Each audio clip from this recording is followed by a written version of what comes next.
Right. Good morning, everyone. Thank you for hopping on today. This is our first webinar of 2026, so excited to have you all join. We've got some new friends and some old friends coming through, and everyone from all over the world. So we appreciate you taking the time. This year's been off to a great start for Clyso. We're continuing to see a strong acceleration in the adoption of Ceph in the marketplace, and so we're growing our team of Ceph experts to keep up with that momentum. Because of that, we're able to bring in some real world experiences and important field insights into day-to-day conversations and then webinars like the one we're having today. So before we jump into the presentation, I'd like to just go over a few logistics here. Bryan will walk through his presentation, and if you have any questions that come up along the way, our ask is that you please enter those into the chat box here. At the end of the presentation, if we have some time, what we'll do is we'll read through those questions and allow Bryan the opportunity to answer those live. And then depending on how many come through and how much time we have left for any questions that we're not able to get through on today's call, we'll save those and send an email following up with our responses to help answer any interesting topics that you have. And those responses will go out to all of those who have registered for today's webinar as well. Another thing I'd like to know is that we are recording this session. And so Clyso has a great YouTube channel that has several different presentations on it. So in the next days, we'll upload this recording to our YouTube channel, as well as share that link with you all over email. So keep your eyes peeled for that. But this will go up. So for your friends who weren't able to make the time today, you'll be able to see the presentation at a later date. And then without further ado, I'd like to shine the spotlight on Bryan Stillwell here. So Bryan is a Ceph solutions architect here at Clyso. He's had years of hands-on experience with Ceph. He's been working with it since the Argonaut release back in 2012, and has been managing more than 200 complex Ceph clusters for his career, spanning object, block, and file workloads. So he's done a little bit of everything. And if that's not impressive enough, Bryan is also a world-renowned poker player. So fun fact about Bryan. But so if you're all in on Ceph or in need of poker guidance on the card table, he's your guy here. So with that introduction, Bryan, I'd like to give you the stage, and we're excited for your presentation. All right, thanks, Dan. I don't know about this world-renowned, but I do have a couple good results. Awesome. All right, so let's go into the talk. So this is kind of the outline of what we're going to be talking about today. Going to start with why compression matters, where you can use it in Ceph, hitting the algorithmic sweet spot, and then kind of like monitoring how your compression is doing, and then some common pitfalls. So, why compression matters. Most of you probably just know this instinctively, but, there's economic impact. So your total cost of ownership. You could reduce your CapEx by, storing more on the same hardware. So you don't really need to buy as much hardware. You could lower your OpEx. Fewer drives needs less power and cooling. Performance and efficiency, reduce flash wear and tear. You're writing fewer bytes to actual drives. So less total bytes written. You can optimize the network. When things are, compressed, they don't take as long to transfer between systems. You can improve your throughput to the actual drives themselves. So say if you're using this on hard drives, you can actually achieve higher throughput to those drives with compression than the physical limits allow. So say the drive only allows you to do 100 megabytes per second, but you compress the data 3 times, all of a sudden you're getting 300 megabytes of data written to that single drive. So let's talk about where compression can be used in Ceph. So this is kind of just a simple object cluster. You could use it on the Rados gateways. You could use it on the OSD drives themselves through BlueStore, which is the core part of the OSDs. You can actually use it as part of BlueStore in its kind of metadata database in RocksDB. You could use it on the messenger, so all network traffic can be compressed. This generally doesn't really make a lot of sense for me, unless maybe you want to do it like on like a stretch cluster or something like that, and your pipe between data centers is a little, limited.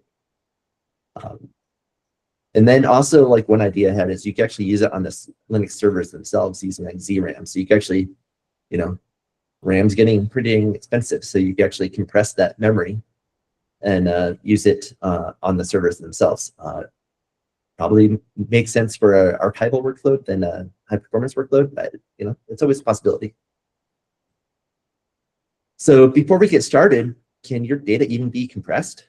So we wrote this tool with help of Gemini, where you can actually pass it a pool on the command line, and it'll go through and kind of like do a 30-second test, trying to grab actual Rados objects from your cluster, compressing it in memory, and then kind of like figuring out how well it's going to compress.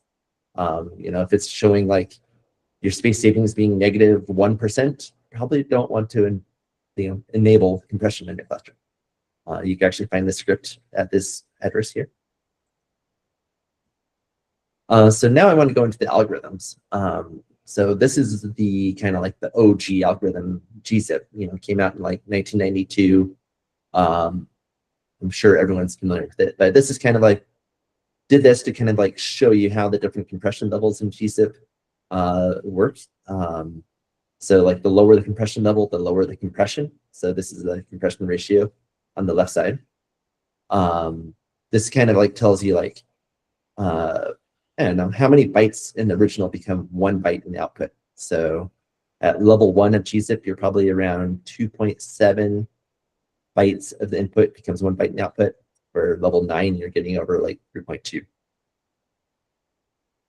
But level 1 is a lot faster.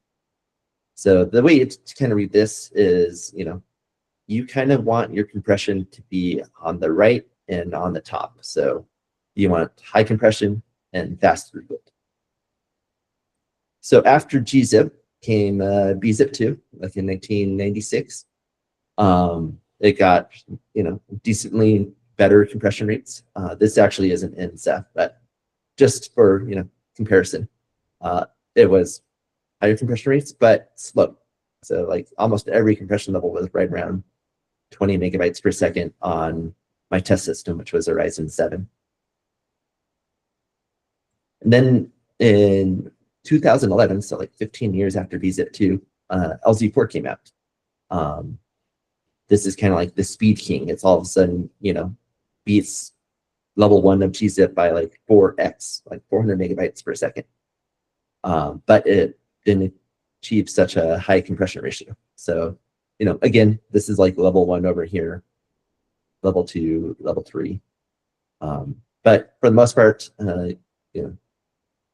Ceph doesn't even, like, it supports LZ4, but it only does that at level 1. So you can't even configure these other levels. Then came Snappy the same year. Only 1 compression level, so it's this little dot right over here, but it's getting up over like 650 megabytes per second, which is pretty dang quick. But you're only getting 2 to 1 compression, so not great in that respect. Then XZ, this one's not in Ceph, but just for comparison, because it's very common to see it even on like the Linux kernel. We're getting up towards like 4.3 compression ratio. So, but pretty slow still. Then we start getting some faster algorithms. So Brotli was something created by Google. It's like a better gzip, essentially. But it was able to get higher throughput rates by like utilizing the CPU better, using larger window sizes and stuff like that.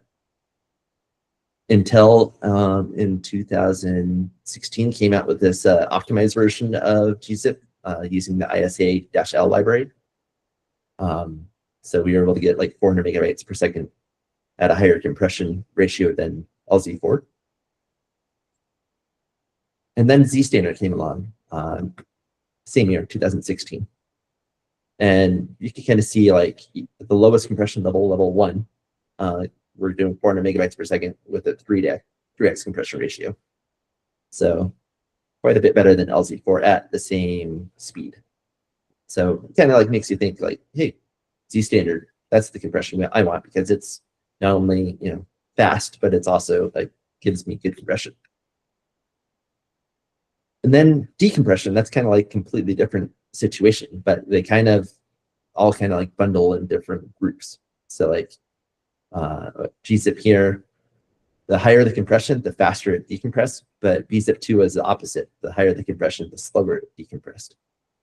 But you know, the speed ones are here, Z standard at 800 megabytes per second, LZ4, Snappy, they're all like right around 800 and 900 megabytes per second. And this is on a single core, so it's like you can multiply this by the number of cores in your system to kind of give you an idea of how much one system could actually handle for compression. Now let's talk about kind of like how you would go about configuring compression. So on the Rados gateways, you do this with the Rados gateway admin command. This is kind of like the most basic configuration because I'm not big into making it too complicated, but you could just set the compression and mode to like Z standard here. And then you do have to restart the RGWs for this to take effect. And if you want to turn it back off, you can just set the compression to none. On BlueStore, it's a little bit different. You do it on the pool level. So you give it pool name, compression mode aggressive. This means it's going to try to like compress most things, but you know, if it's not very compressible, it'll just store it as is. This is where the compression algorithm is set. You can kind of see it work in the Ceph df detail command. It has like a little section way off to the right. I've demonstrated here, but it would wrap around and look really ugly. And then you could disable it by setting it to none as well. Ceph actually lets you set the compression level you want. So that's where those graphs earlier come in handy. If you got extra CPU cycles to burn, you can actually, you know, get higher compression rates by, you know, upping these levels. So Z standard defaults at 1. So you probably change that to like 2 or 3, depending on what your service can handle. zlib actually, oddly enough, defaults to 5, so it's actually kind of slow. So you know, if you wanted to use that, you could reduce it down to 1. LZ4, you can't really configure it, but it is set to 1 in the code. And Snappy doesn't support any kind of compression levels. Those are the main compression algorithms in Ceph. So I kind of want to give a little demonstration on how you could manually benchmark this on the RGW side of things. So what I did is I first started with just, you know, uploading it without compression at all. I did use this kind of like industry standard, like I don't know, data. It's like 1 gigabyte, exactly like 1 billion bytes of Wikipedia from like 2004 or something like that. And I was, you know, this is actually on some really slow hardware I have at home, but I was able to achieve about 85 megabytes per second. So getting close to the gigabit limit on my hardware. So you see this was done to a pool that has 3x replicas, so 954 megabytes stored. And then it's triplicated, so it becomes 2.8 gigabytes or gigabytes. I used S5 command because S5 command will actually do multi-part uploads in parallel. So it actually helps make things faster. And when you're doing it in parallel, that allows the RGW side of things to actually do like compression on multiple cores.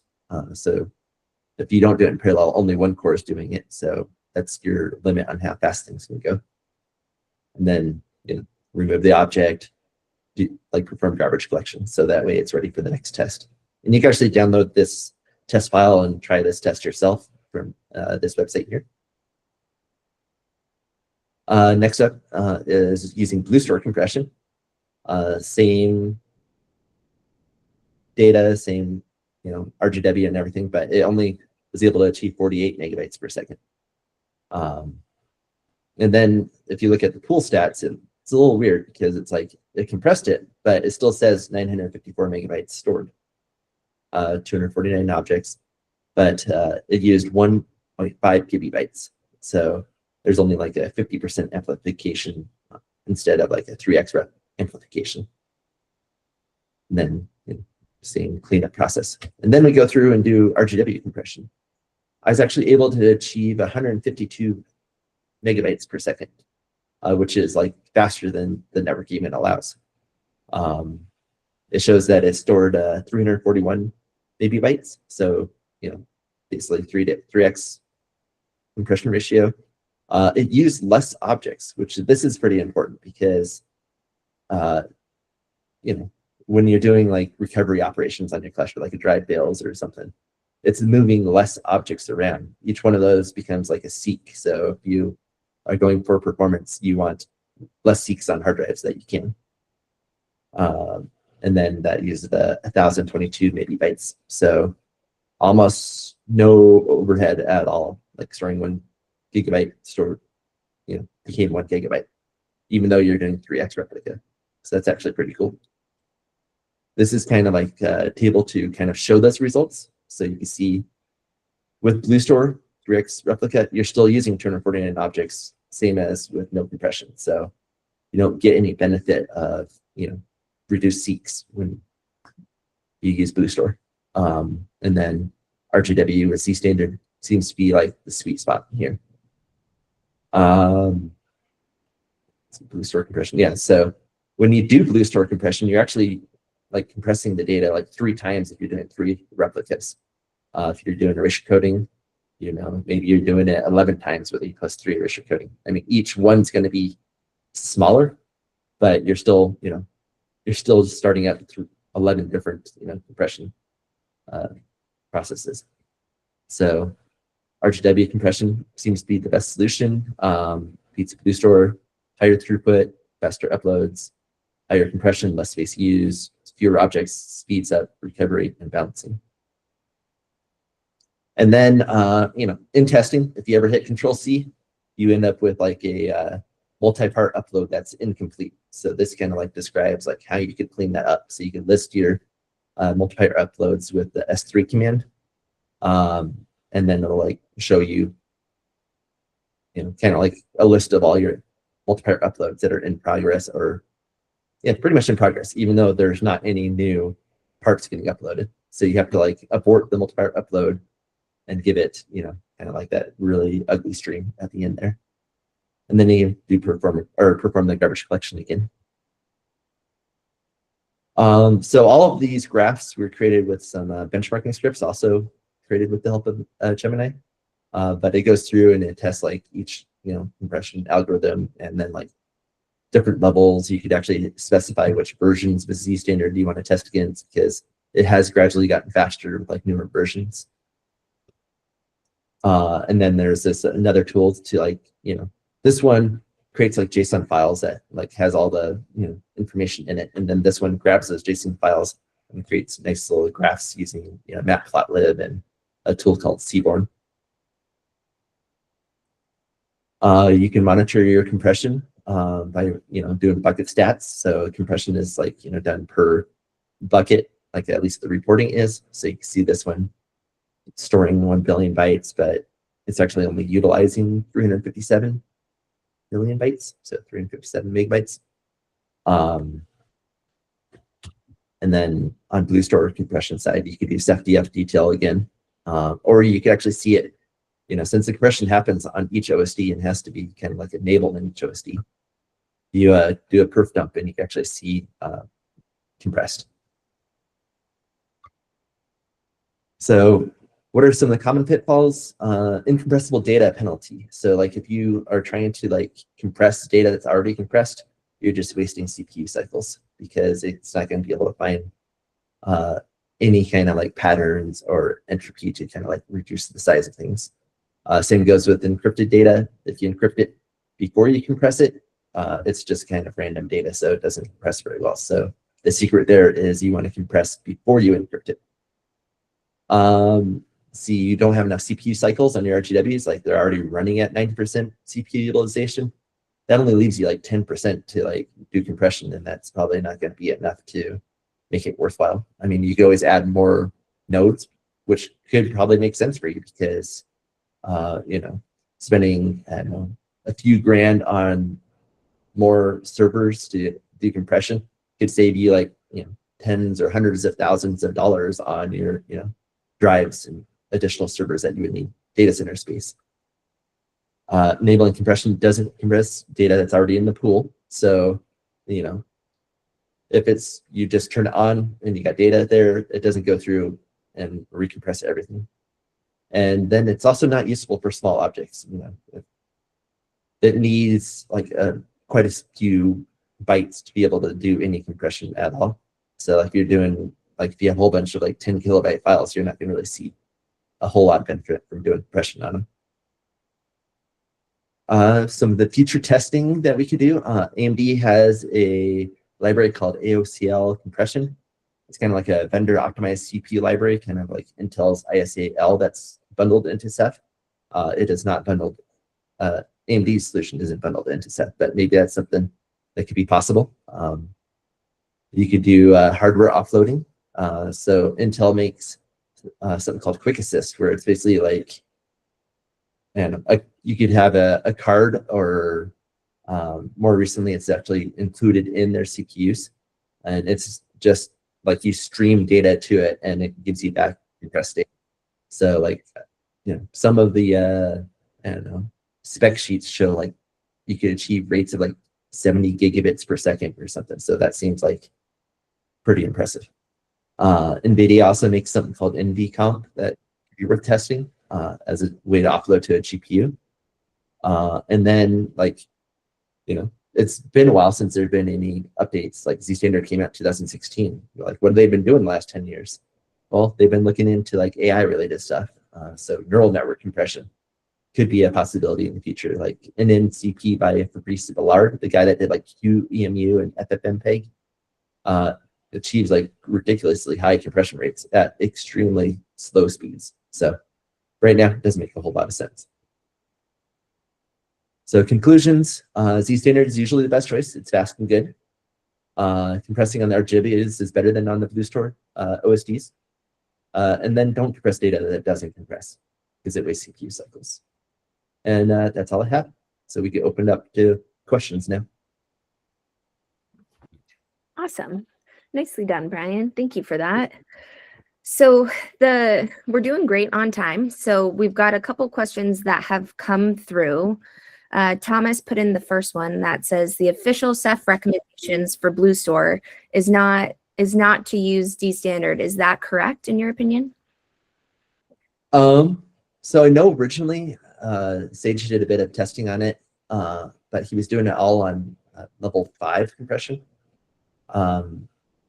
So like it was having like startup time, like it was slowing things down. Since then, I made a change like years ago to like reduce the default to compression level 1. So I feel like it should be possible, but I haven't really done like a comparison between the two. But it's like we're seeing Z standard being used all over for like databases and stuff like that. So I think it's worth giving it a try.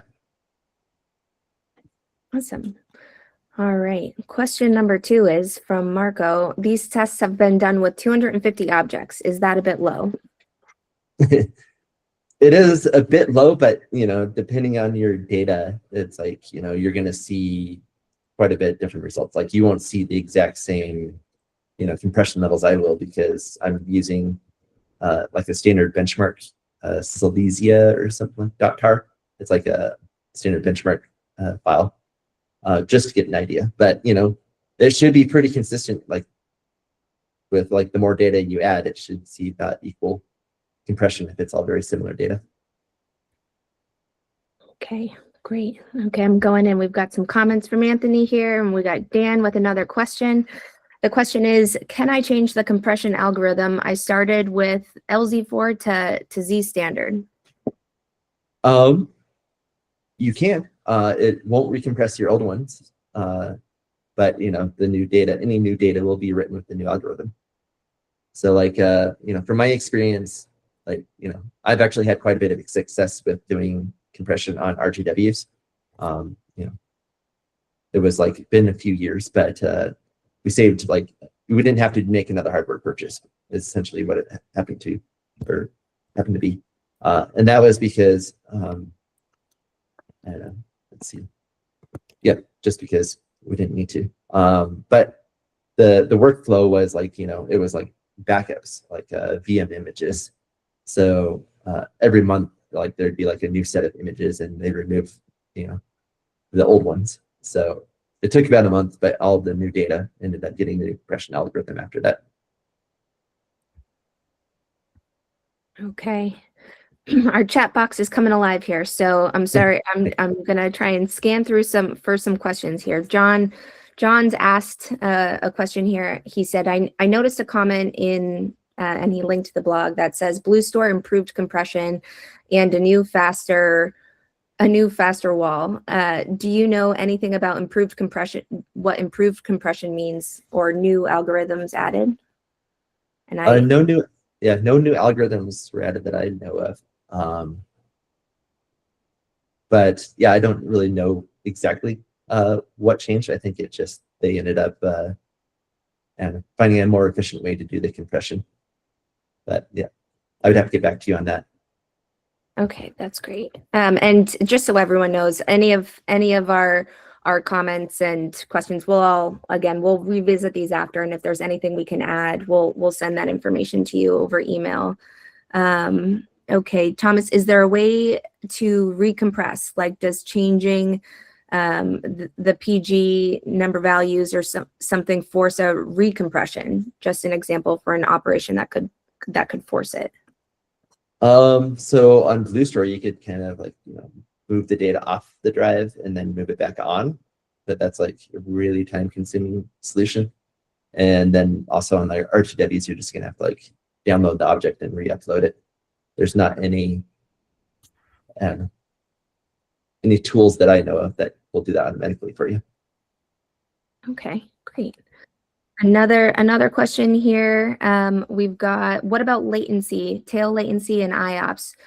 You used X3D CPUs with a large cache. Was this done on purpose because the large cache is needed? It's not needed. It's just the fastest computer I had at home. When I did the RTW testing, I actually had a Raspberry Pi 5 doing all the compression. So that was like over here. All right. So like I'm still able to use a Raspberry Pi 5 and get over 152 megabytes per second out of it. All right. I'm throwing more at you, Brian. Are you doing okay there? That's good. Yeah, great. All right. Next one on the list is, do you face any, is there any issue, do you face any issues because of compression? I think is that one that came through. I mean, if you're doing this like in kind of like a high performance situation, like, you're probably going to be doing 3x replicas. You're still going to be, and there's still going to be some additional latency from your CPUs. But, I mainly use this for like archival workloads, and it worked great. All right. Next question for you. Are there any options in Ceph to set compression per tenant or bucket?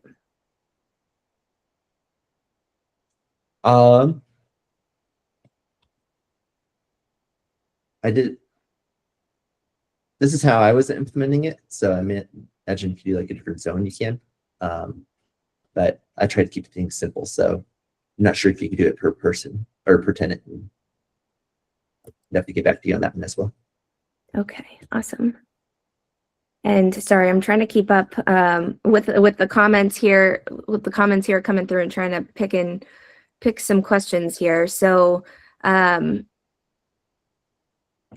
Okay, it says, would it be possible to enable compression only on one RGW storage class in combination with transition policies? For an example, new objects to SSDs, then transitions to HDDs with fast DC with compression after a certain number of days, NN days.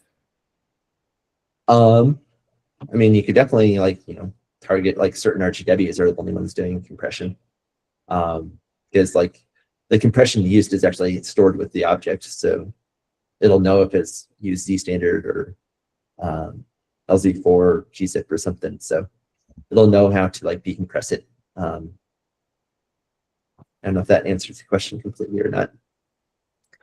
Well, we can circle back on that. Another question that came through, any security implications except for content guessing for compression on wire?